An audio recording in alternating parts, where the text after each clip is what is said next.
Good evening. मैं Naveen Kumar Singh, director platform education centre private limited Patna. आप लोगों ने जो डिजिटल प्रोटेस्ट किया और अपना जो सम्मिलित प्रयास आपने दिखाया, इतना जो मेहनत आपने किया, उसका परिणाम अब आपके सामने है।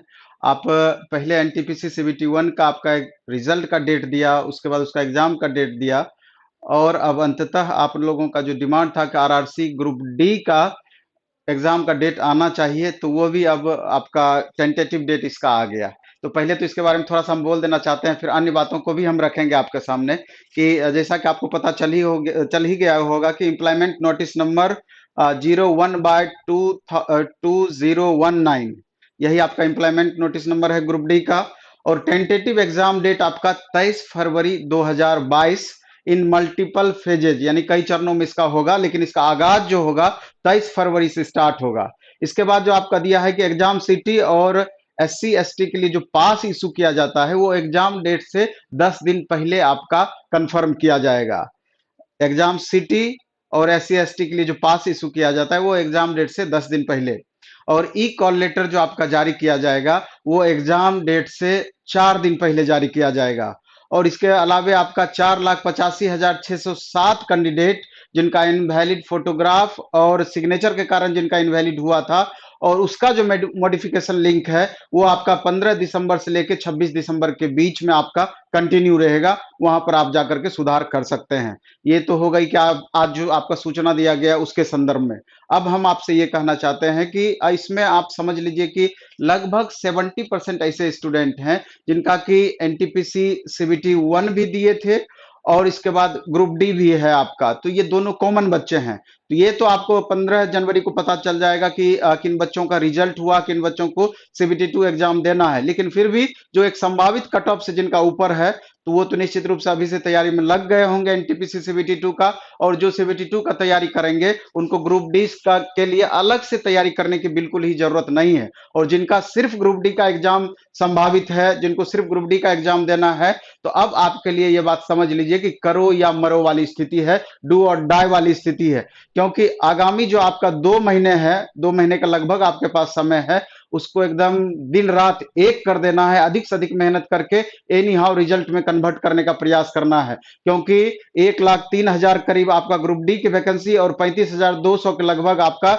एनटीपीसी की वैकेंसी कुल मिलाकर के देखा जाए तो 1,40,000 के करीब वैकेंसी है। और ऐसा मौका दोबारा से नहीं मिलना है। सारी परिस्थितियां पर लगातार हम पहले भी डिस्कस करते रहे हैं कि आगे की वैकेंसी का कोई ठिकाना नहीं है, कब आएगा, कैसे आएगा, कितनी संख्या में आएगी, तो बहुत सारी बातें हैं। इसलिए जो आपके सामने में है, जो अब जहां पर भी हैं, तैयारी में पूरी तरीके से जोर शोर से लग जाना है। जो बच्चे पटना रहकर तैयारी करते थे या बाहर रह करके तैयारी करते थे, क्यों ना, हम मानते हैं कि घर में किसी ना किसी कारण से बहुत बच्चों को डिस्टर्ब होता है, तो वो अपने गंतव्य स्थान पे पहुंच जाएं और 2 महीना एकदम जम करके आप मेहनत करें। और जो घर से ही बच्चे तैयारी करना चाहते हैं या कर रहे हैं ऑलरेडी, तो निश्चित रूप से उन बच्चों को भी अब पूरी तरीके से एक शेड्यूल वे में अधिक से अधिक रिवीजन या जिस तरह का क्वेश्चंस पूछा जाता है उसके एवेल्यूशन में आपको लग जाना चाहिए। और कोशिश करना है कि डेली सेट एक सेट कम से कम आप बनाएं, और दूसरे बच्चों के तुलनात्मक रूप से जज करें कि हमारा परफॉर्मेंस क्या है।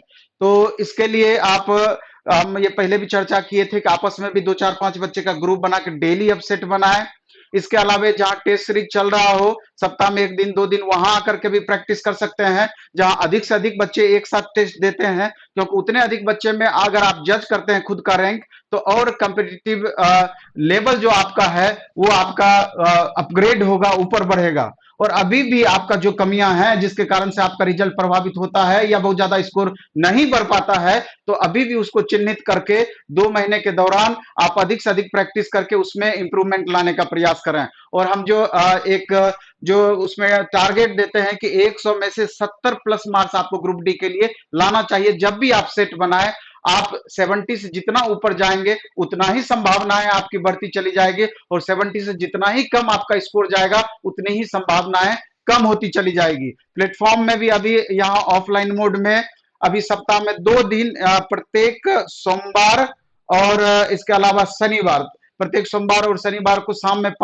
सुबह 10 बजे से अभी ओपन टेस्ट हो रहा है ग्रुप डी के लिए, जिसका मात्र 10 रुपया फी लगता है, और दूसरे दिन जस्ट इसका 100% डिस्कशन भी हो जाया करता है। तो जो स्टूडेंट चाहे एकदम मिनिमम फी है, यहाँ आके टेस्ट दे सकते हैं, और ऑनलाइन मोड में भी हमारा द प्लेटफॉर्म ऐप डाउनलोड करके ग्रुप डी के लिए डेली टेस्ट, डेली डिस्कशन है। आप डेली टेस्ट दे सकते हैं और डेली डिस्कशन क्लास में पार्टिसिपेट कर सकते हैं। तो उसका शायद 100 रुपया 20 टेस्ट का फी है। तो आप द प्लेटफॉर्म ऐप डाउनलोड करके वहां से पता कर सकते हैं। इसके लिए कई सारे सब्जेक्ट का रिवीजन बैच भी हमारा चल रहा है, और सब्जेक्ट वाइज टेस्ट अलग चल रहा है, मैथ का अलग, रीजनिंग का अलग, साइंस का अलग। आपको मालूम है कि मैथ, रीजनिंग और साइंस मिला करके 100 में से 80 नंबर का यही 3 पेपर मिला के क्वेश्चन पूछा जाएगा। अगर जिनको ज्यादा प्रॉब्लम है सब्जेक्ट वाइज, तो वो सब्जेक्ट वाइज टेस्ट भी दे सकते हैं। और जब डेली आप टेस्ट देंगे, जो क्वेश्चन आपसे नहीं बनेगा, अगर उसी समय तुरंत इसका डिस्कशन करा दिया जाता है, तो निश्चित रूप से आपका स्पीड भी बढ़ेगा, एक्यूरेसी भी बढ़ेगा। और एक बार जो आप क्वेश्चन गलत कर देंगे, डिस्कशन क्लास में पार्टिसिपेट करते हैं, तो आगे चल करके गलती होने की संभावनाएं मिनिमम रहेगी जब भी उस तरह का क्वेश्चन मिलेगा। और स्टेप बाय स्टेप आपका स्कोर लगातार बढ़ता चला जाएगा, और आपका अभी जितना भी स्कोर होता होगा, निश्चित रूप से अगर रेगुलर वो चीज करते हैं, तो कम से कम 10-12 नंबर तो श्योर आपका बढ़ जाएगा। उसमें सब्जेक्ट वाइज में मैथ का टेस्ट अलग होता है, रीजनिंग का टेस्ट अलग होता है, साइंस का टेस्ट अलग होता है, static GK, current affairs, art section का टेस्ट अलग होता है। तो ये सारा टेस्ट 100% सीबीटी 2 में भी काम आएगा, ग्रुप डी के लिए भी काम आएगा। तो ये सारी छोटी छोटी चीजों के माध्यम से आप मैक्सिमम इंप्रूवमेंट कर सकते हैं। और जिनको मैथ में प्रॉब्लम है, अब एक स्पेशल रिविजन बैच हम भी लाने जा रहे हैं कि 500 स्पेशल सेलेक्टिव क्वेश्चंस जो आपका ग्रुप डी के लिए उपयोगी होगा, उसका 99 रुपया में स्पेशल बैच जाएगा। यानी छोटी छोटी बहुत सारे बैचेज होंगे, और चूंकि सबका नीड अलग अलग है, जिन बच्चों को जरूरत है वो करेंगे, जिनको नहीं जरूरत है कोई जरूरी नहीं है उसको करने का।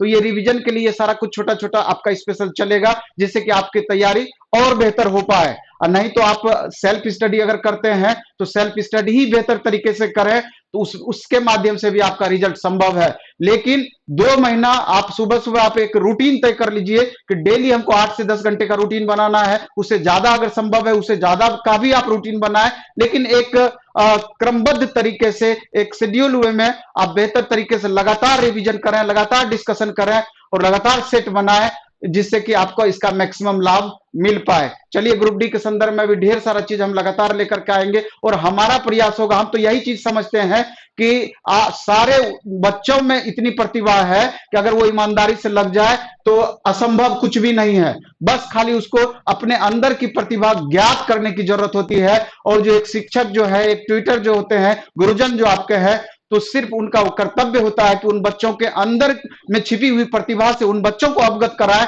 और जब आप उस चीज में को अवगत उस चीज से हो जाएंगे, तो आपका रिजल्ट कोई भी नहीं रोक सकता है। अब बजरंगबली वाली स्थिति यह है आपकी कि आपको बताना पड़ता है कि आपके अंदर कितनी प्रतिभा छिपी हुई है। तो आप उस प्रतिभा को पहचाने और लगातार मेहनत करके रिजल्ट के लायक खुद को बनाएं। चलिए, धन्यवाद, बेस्ट ऑफ लक। खूब अच्छे से पढ़िए, खूब मन से पढ़िए। धन्यवाद।